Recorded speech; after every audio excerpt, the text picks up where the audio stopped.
सोचिए, लू लगने से, गर्मी की चपेट में आने से यूपी बिहार मिलाकर लगभग 100 लोगों की मौत हो चुकी है। 140-50 किलोमीटर की रफ्तार से हवा आ रही थी। बिपरजॉय समुद्री तूफान था। क्या वो गुजरात था इसलिए मीडिया ने रिपोर्टिंग की समय से पहले और सरकार ने सारी एहतियाती कदम उठाए? प्रधानमंत्री ने मीटिंग की, गृह मंत्री अमित शाह गए और अच्छा हुआ कि कोई हताहत नहीं हुआ, इस प्राकृतिक आपदा के कोई चपेट में नहीं आया। आप कल्पना कीजिए कि बिहार यूपी में शुरू से ही अगर इसकी रिपोर्टिंग होती, जिस तरह से लू चल रहा है, तो क्या इन लोगों की जान नहीं बच सकती थी? मैं बार बार कह रहा हूं कि इस देश में मीडिया अगर सजग होता तो सरकार को भी सुविधा होती और पब्लिक के भी जान माल की रक्षा होती, देश की अर्थव्यवस्था भी अच्छी होती, लॉ एंड ऑर्डर भी अच्छा होता। लेकिन इस देश की मीडिया ने, सोचिए, बिपरजॉय जैसा तूफान आया, मीडिया ने खबर दिखानी शुरू कर दी, सरकार ने एहतियाती कदम उठाए। तो क्या ये इसलिए दिखाया जा रहा था कि उसके चपेट में गुजरात था और गुजरात में कोई डैमेज कंट्रोल ना हो और पहले से उसकी जानकारी थी? ये भी बात फैक्ट है। लेकिन सवाल है कि जो गर्मी की लू चल रही है, सोचिए, मैं पहले जब टेलीविजन में नौकरी करता था तो पहली बारिश, पहली बर्फबारी, धूप आते ही सारे चैनलों पर खबरें लगने लगती थी, कहीं भी कोई समस्या हो, आपदा हो, बाढ़ हो। लेकिन आजकल क्या हो रहा है? बीजेपी शासित राज्यों में अगर कोई खबर है तो उसको नहीं दिखाना है। असम की बाढ़ है, फ्लड है, नहीं दिखाया जाएगा। बिहार का बाढ़, फ्लड आएगा तो दिखाया जाएगा। इससे सोच लीजिए किसको फायदा है। भले सरकार का चेहरा बच जाए असम का, बिहार की सरकार का चेहरा खराब हो जाए, लेकिन दबाव में जिन राज्यों की खबर दिखाई जाती है वहां कार्रवाई तो होती है। उत्तराखंड में एक मामूली से झगड़े को लव जिहाद में तब्दील कर दिया गया। वहां मुसलमानों पर अत्याचार शुरू हो गए, पलायन शुरू हो गई और फिर से वो वापस लौटने लगे हैं। आप सोचिए, मणिपुर में 100 से ज्यादा लोगों की मौत हो चुकी है। बीजेपी के केंद्रीय राज्य मंत्री का घर फूंक दिया गया। अभी भी बीजेपी नेताओं पर हमले हो रहे हैं, बीजेपी के पार्टी दफ्तर पर हमला हुआ है, लेकिन नहीं दिखाया जा रहा है। अगर खबर दिखाई जाती तो सरकार और सक्रिय होती। लेकिन सवाल है कि क्या सरकार का चेहरा बचाने के लिए आम नागरिकों को झोंका जा रहा है? उनको सोचिए, मैं फिर कह रहा हूं, कोरोना हो, कोरोना में जो लॉकडाउन लगा था, अगर इस टेलीविजन अखबार ने खबरें दिखाई होती तो सरकार जरूर एहतियाती कदम उठाती। लेकिन टीवी अखबार दिखा ही नहीं रहा है। लॉकडाउन में जरूर एहतियाती कदम उठाती सरकार अगर खबरें दिखाई जाती। इस देश में सबसे बड़ी समस्या है कि मीडिया को लगता है कि बीजेपी शासित राज्यों की अगर खबरें दिखाएंगे तो उससे सरकार की छवि खराब होगी। ये बात सही है, लेकिन उस राज्य की जनता की जान बचेगी, ये सही है। इसका मतलब इस देश के टीवी अखबार को सरकार की चिंता है, लेकिन आम आदमी की चिंता नहीं है। और जब आम आदमी मरेगा, आम आदमी पर आफत आएगी, तो वो कांग्रेसी, बीजेपी या सपा बसपा पूछ कर नहीं आएगी, आरजेडी पूछ कर नहीं आएगी। सोचिए, यूपी बिहार में लू लगने से लोगों की मौत हो रही है। मैं इसलिए कह रहा हूं, इस देश की बर्बादी के लिए ज्यादातर जो जिम्मेदारी अगर कोई जिम्मेदार है तो वो इस देश का टीवी और अखबार है। ये बात आप माने न माने, देर सवेर मानना पड़ेगा। मैं रवीश के इस बात से सहमत हूं कि एक डरपोक मीडिया लाचार बेबस लोकतंत्र को आगे बढ़ाता है। अब बात एक एक करके बताता हूं, वो खबरें जो वायरल है। अशोक गहलोत ने कुछ ऐसे लोगों को पुजारी बनाया है जो गैर ब्राह्मण हैं। दिलीप मंडल ने कहा कि अच्छी बात है, लेकिन उन्होंने आगे कहा है कि सर कुछ काम कर दीजिए, सारे अंग्रेजी स्कूल कर दीजिए। आपको पता है नीट का भी एग्जाम आया है, मीडिया कैसी कैसी खबरें दिखा रही है। ये जो मनुवादी मीडिया है, ईंट भट्ठा पर काम करने वाली बेटी ने नीट क्वालिफाई किया, बकरी पालने वाली बेटी ने नीट क्वालिफाई किया। बिल्कुल आपको लगता होगा कि आहा क्या खबर है, लेकिन ये खबर नहीं, एक साजिश है। सोचिए, ये इक्का दुक्का खबरें आपको इसलिए दिखाई जाती है कि आप 99% रिजल्ट पर ध्यान न दें कि 99% बच्चे कौन क्वालिफाई कर रहे हैं। उन बच्चे क्वालिफाई कर रहे हैं जिनके पास संसाधन है। इस देश में इन तमाम बच्चों को संसाधन की ज़रूरत है, अंग्रेजी मीडियम पढ़ाई की ज़रूरत है। आईएएस में इस बार आप सोचिए, जो अगर जानकार लोग हैं, आईएएस में हिंदी पट्टी के छात्र कम सक्सेस हो रहे हैं, और खासकर जो सोशल साइंस पढ़ के आ रहे हैं उनका तो बिल्कुल ग्राफ नीचे जा रहा है, क्योंकि वहाँ रीजनिंग और मैथमेटिक्स डाल दिया गया है। अब जो आर्ट सेक्शन के बच्चे हैं वो रीजनिंग और मैथमेटिक्स क्या करने गए। उसी तरह से नीट में भी, और ये सब कपिल सिब्बल का किया धरा है।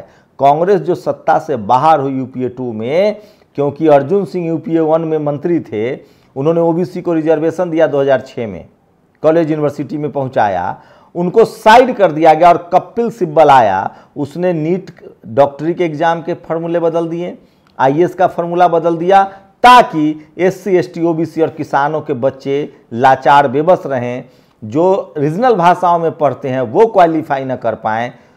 सोचिए, तो ये बड़ी कॉन्स्पिरेसी हुई थी। नतीजा ये हुआ कि कांग्रेस यूपीए 2 सत्ता से बाहर हो गई, लेकिन बीजेपी भी उसमें सुधार नहीं कर रही है। इसलिए दिलीप मंडल कहते हैं कि सारे सरकारी स्कूल कर दीजिए, मैट्रिक पास करने वाली लड़कियों को 1000 का वजीफा देना शुरू कर दीजिए, उद्योग के लिए सस्ते ज़मीन दीजिए, वो ज़्यादा कारगर होगा पुजारी से। तो मैं फिर कह रहा हूँ, हर जगह धर्म की राजनीति हो रही है। और धर्म की राजनीति की बात है तो एक और बात, केदारनाथ को लेकर खबरें आ रही हैं कि किस तरह से सोने की जो चादर थी उसको बदल दिया गया, और बाद में पीतल के चादर पर सोने की परत चढ़ा जा रही थी। इसको लेकर लगातार खबर चल रही है। लोग कह रहे हैं कि इसकी जांच हो, और सोचिए कि इस तरह से मंदिर में भी चोरी की जा रही है।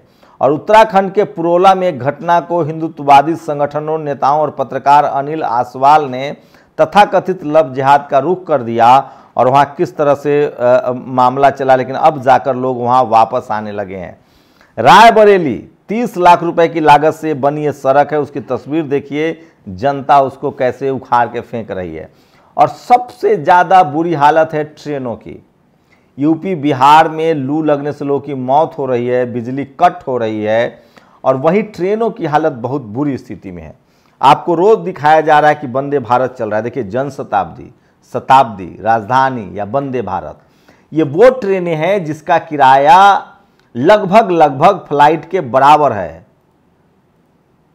कब? जब आप फ्लाइट 3 महीना पहले बुक कर ले। इन ट्रेनों में आम आदमी नहीं चल सकता है। स्लीपर बोगी की, यहाँ तक कि जनरल की हालत तो छोड़ ही दीजिए, स्लीपर बोगी की भी हालत जनरल जैसी है। ये अभिजीत दीपाके ने एक ट्वीट किया। ये भी सोचिए आज की सबसे बड़ी खबरें हैं, और सोशल मीडिया पर लगातार खबरें जो कल से चल रही है। देखिए, गोंडा में किस तरह से बीजेपी के जो ब्रजभूषण सिंह हैं, जो आरोपी सांसद हैं, उनके काफिले पर पथराव किया गया। ये सारी खबरें सोशल मीडिया पर सबसे ज़्यादा वायरल है। वहीं बीजेपी के नेताओं का जूतम पैजार भी बहुत ज़्यादा वायरल है। आज एक बार फिर से आरबीआई ने बड़ा यू टर्न लिया है। कल आपको खबर बताई गई थी कि किस तरह से राइट टू इन्फॉर्मेशन से एक जानकारी आई है सूचना के आयोग से कि 500 रुपए के 88,000 करोड़ नोट आरबीआई पहुंचा ही नहीं। आरबीआई की सफाई, सूचना का गलत मतलब निकाला गया है।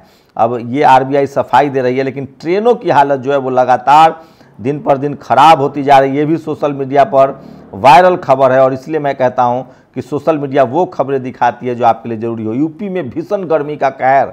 बलिया जिला अस्पताल में 72 घंटे में 54 लोगों की मौत, 400 भर्ती। ये मैं नहीं कह रहा हूं, अडानी जी का चैनल एनडीटीवी का ट्वीट है। सोचिए, मैं वही टेक्स्ट दिखा रहा हूं, मैं शॉर्ट्स नहीं दिखा सकता हूं। तो सोचिए इस तरह के हालात हैं। और बीबीसी ने खबर की है कि किस तरह से मणिपुर में बीजेपी दफ्तर को निशाना बनाया गया है। तो आप कल्पना कीजिए। और ये देखिए, एमपी कांग्रेस की एक खबर ट्वीट किया एमपी ने, सतना के कलेक्टर खुद आरएसएस के कार्यशाला में देखे गए हैं। अब वो क्या न्याय करेंगे।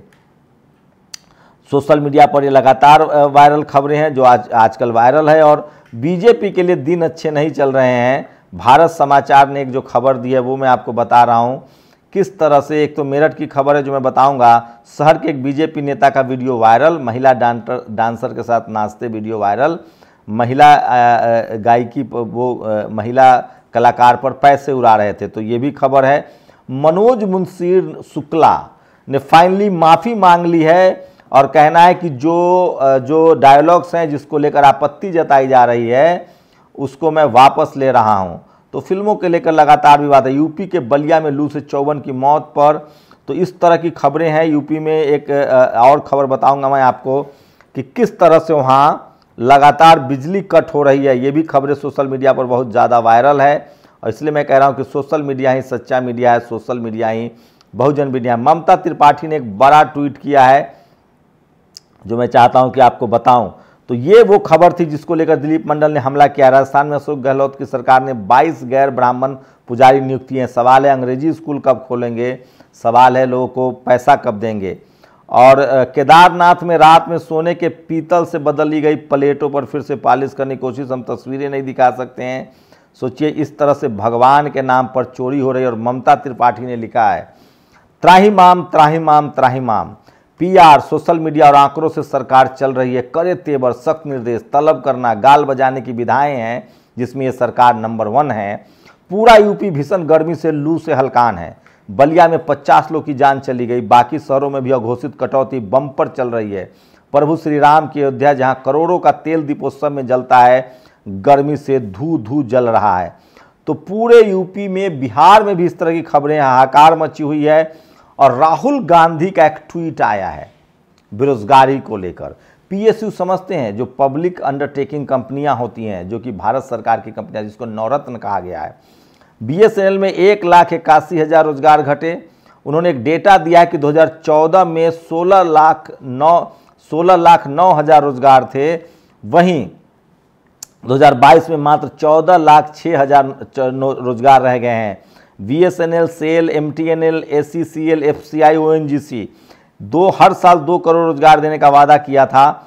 तो लगातार नौकरियां जो है वो घट रही है। ये सबसे बड़ी खबर है। और एक और खबर है, सोचिए ये तस्वीरें देखिए, आपको रुला देगी। ये कार्तिक भील का परिवार है। भीम आर्मी से जुड़े हुए थे, सोशल एक्टिविस्ट थे। राजस्थान में उनकी हत्या हो गई थी। उनका परिवार सिरोही जिला मुख्यालय के बाहर धरना दे रहा है और लगभग 6 महीने से ज़्यादा हो गया है।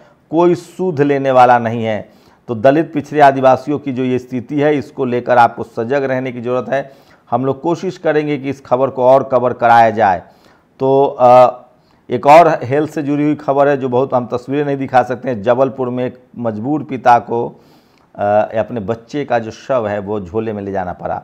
भारत समाचार ने एक खबर दिखाया, रोड टूटने की खबरें हैं। लखीमपुर की खबर है जहां लोग रोड तोड़ रहे हैं, नकली रोड बना दिया गया है।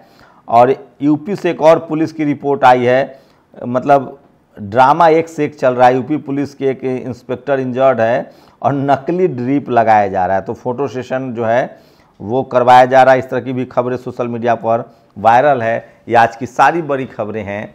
आप अपनी प्रतिक्रिया जरूर दीजिए। शुक्रिया। नेशनल दस्तक की आपसे गुजारिश है कि अगर इसको बचाना चाहते हैं तो नेशनल दस्तक को सब्सक्राइब करने के लिए रेड कलर के सब्सक्राइब बटन को दबाएं, फिर बेल आइकन की घंटी दबाएं। नेशनल दस्तक को बचाने के लिए बहुत जरूरी है कि हर खबर को शेयर करें, लाइक करें, कमेंट जरूर करें।